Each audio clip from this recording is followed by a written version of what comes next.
Hi, my name's Jamie, My name's Reagan. and I'm Celeste, and we are group number 3, and we are antibiotic use in livestock, and we are the against side. Antibiotic use in livestock is the use of antibiotics for any purpose in the livestock, which includes treatment when ill, treatment of a batch of animals when at least one is diagnosed as ill, and preventative treatment. The history of antibiotics started with ancient cultures such as the Egyptians and American Indians when they used mold to treat infected areas. In the 1880s, antibiotics for humans were extracted from mold. One of the first antibiotics to be extracted from mold was penicillin. Later, it became commercially available in the 1940s during World War II when casualties and extensive injuries were common both in civilians and in soldiers. Later in the war, freeze-dried or lyophilized penicillin preparations were made for veterinarians to use as part of an intramammary treatment for bovine mastitis, which is an infection in the mammary glands. P.R. Moore and other contributors report in the 1946 edition of the Journal of Biological Chemistry that when streptomycin is added to a chick's diet, their growth improves. When this antibiotic was being added to the diet, it had not yet been approved by the FDA.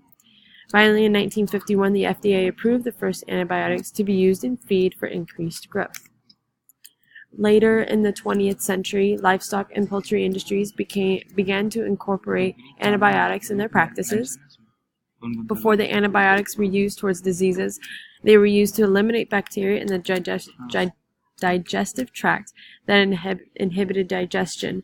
What this did was allowed the bad bacteria in the digestive tract to die off, which then allowed for greater feed efficiency so that less feed was being used to keep an animal at a certain weight.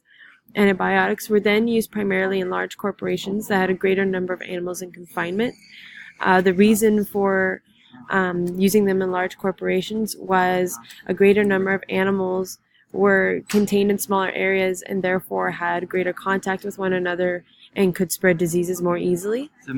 As antibiotic use became more popular, the initial concern of regulatory agencies such as the FDA and other agencies in the U.S. was animal safety.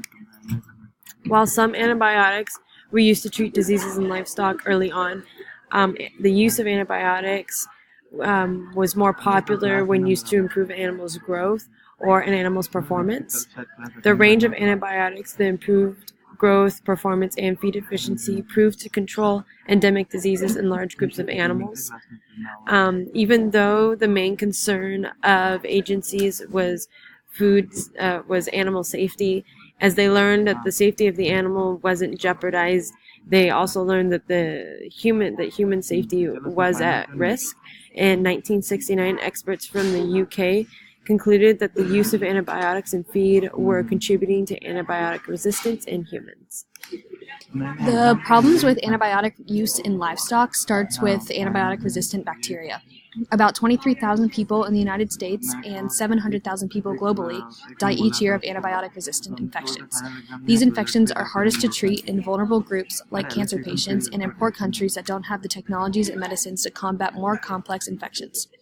Human medicine creates the most direct threat of bacteria involving antibiotic resistance, but livestock are also a major reservoir for resistant bacteria. This is a quote from a professor of public health at George Washington University. When it comes to bacteria, human and animal environments are inextricably linked. Drug-resistant bacteria that develop in animals does not necessarily stay there, but how do they get into humans? Bacteria in a cow's gut can end up in manure that runs off into the water supply or taint meat when the animal is slaughtered. Even if we wash our hands and cook the meat, bacteria can still get into surfaces and into our gastrointestinal tracts. More problems with antibiotic use in livestock is in the United States, progress in restricting antibiotic use in livestock has been slow at the federal level. The Preservation of Antibiotics for Medical Treatment Act, a bill that would phase out the use in animal feed of 8 classes of medically imported antibiotics, has routinely stalled in Congress. In 2014, in response to recommendations from the President's Council of Advising on Science and Technology, the White House released the National Strategy to Combat Antibiotic-Resistant Bacteria. Although it acknowledges the antibiotic-resistant crisis, the strategy fails to set national targets to reduce antibiotic use in animal agriculture and does not mandate the collection of antibiotic usage data. It also defers to the voluntary guidelines set by the Food and Drug Administration that allows routine use of antibiotics for disease prevention. So no matter how hard the FDA and other organizations try to reduce antibiotics in livestock, there's always problems and setbacks due to how long it takes for the process to be implemented, and also a lot of times slaughterhouses and other organizations do not listen to these rules that are set. Here's a diagram of how antibiotic resistance happens. So first, there are lots of germs, and a few are drug resistant. The antibiotics kill bacteria, which are causing the illness, and some are left, but the ones that are left are drug resistant, and this causes a lot of problems. So I'll be talking about some cultural and sociological importance of why antibiotic use should be restricted. So antibiotics are mainly used in farming, and the mass use of the antibiotics are used in livestock to prevent the spread of infections. Mainly if a cattle got sick, they're trying to prevent other cattle from also getting sick, so they will try to use antibiotics on said cattle to prevent infections from spreading. So this will mainly be seen in countries that do have more economic gains or more money to use for antibiotics, and those that do not have as much money will not use the antibiotics. So a shift in incomes will cause intensive livestock measures. The total antibiotic use in livestock will increase from about 131,000 tons in 2013 to 200,000 tons by 2030. So it's not really a good sign. So how can we reduce our antibiotics use in livestock? Some ways that culturally we could do so is to regulate antibiotic use. It has proven successful across several European countries, and this is mainly seen in the Scandinavian countries. So those will be Norway, Finland, Sweden, and Denmark. So you'll be able to see that in the next slide. And these Scandinavian countries have phased out the use of antibiotics for growth promotion, or AGPs as they are known, and it's led to a decline in antibiotic use for growth and therapeutic uses. And this is also a good practice for livestock health. So the Scandinavian countries, even though they do have more money and they are not seen as a third world country, they have managed to stop using much antibiotics, and it has worked out for them. So I don't see why other countries can't follow suit. Also, the antibiotic use are larger for higher income nations and the higher levels of meat consumption. We could also follow good agricultural practice and effective policies, reducing the antibiotic use and the risk of resistance. So another thing we could do, which is a little bit harder, is to decrease the total meat consumption, and that will be limiting the total antibiotic use. The U.S. would actually have to reduce it by 85 to 90% by 2030. So that's pretty much the size of a burger patty. And just to clarify a bit on the reduction of meat consumption, in 2010, a study found that the yearly consumption of meat was about 176 pounds per person in high-income countries, and about 22 pounds of meat consumption in low to middle class countries.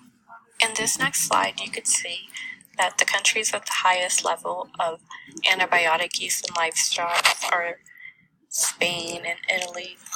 And the US and Russia are pretty much in the middle, and South America and Africa and other countries such as Australia are either in the low or no data categories.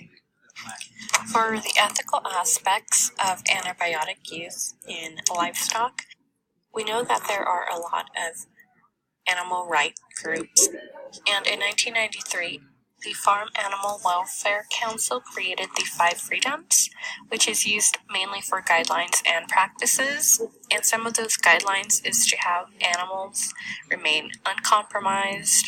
They also have to have freedom to express normal behavior, freedom from hunger, malnutrition, discomfort, disease, distress, pain, and among others.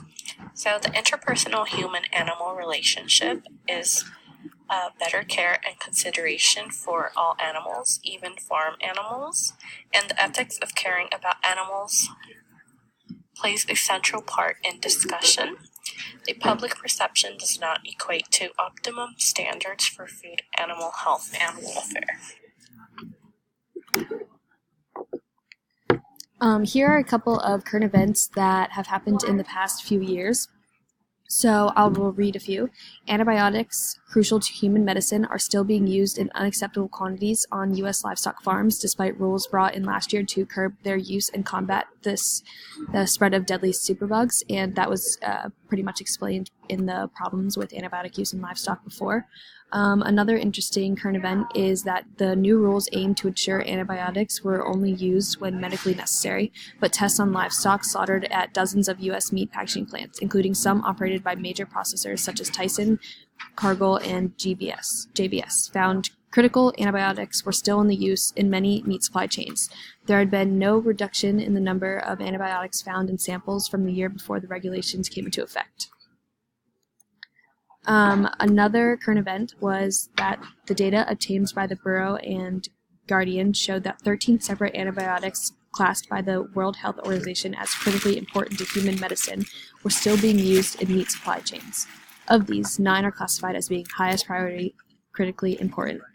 The WHO recently warned that this class of antibiotics is so essential to human medicine that they should no longer be used in livestock farming. The antibiotics involved are often the last line or one of the limited treatments available to treat serious bacterial infections in humans. So these current events basically just prove the point that a lot of big corporations do not follow the rules implemented by the FDA. This is another diagram just to show a little bit more of how antibiotic resistance spreads. As you can see to one side, animals can ingest antibiotics and then develop resistant bacteria in their gut. These bacteria can then get into the tissue of the animal, which then becomes meat that we consume. If that meat isn't handled properly or cooked well, that bacteria can spread into humans.